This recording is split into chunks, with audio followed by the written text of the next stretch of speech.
Thutha wa family imwe kuma Kiambu kurega kwamukira mwana wao wa Rukenge uria maratanaheirwo thibitari-ini munene wa Kiambu magikuwa ni macenjanirio mwana wao, riu ni metikirite ati mwana ucio niwe wao ta uria ithe na nyina wa mwana ucio maratariria. Confirmire mwana twina ndagitari tugikora kana ni kairitu twetikirire na riu ona tukiinuka tutari na haho ati mwana ti witu, mwana ni witu,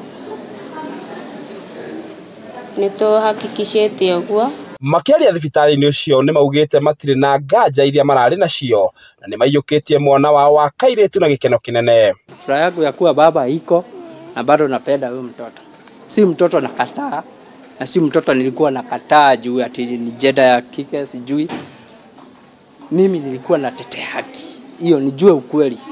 Either ni bibi yangu alikosea ama ni hao madaktari walikuwa wanasema sijui ni wao wameandika application hizo file wamejaza vibaya. Sasa nilikuwa nataka hata ukiona hiyo mambo ilikuwa inaendelea hapo mbeleni, nilikuwa nataka kujua either ni sisi ni bibi yangu aliona vibaya ama ni madaktari. Sasa hiyo hapo ndio ilikuwa na confusion. Ihinda-ini riu ni maugite ni kurari na ihingica nyingi hari riboti cia thibitari, undu uria uracungiriirie o kugia na nganja.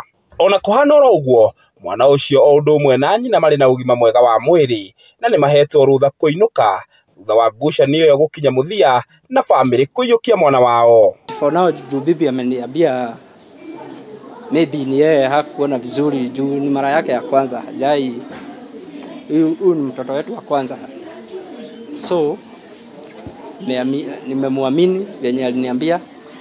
Sasa tunaenda nyumbani kulea mtoto.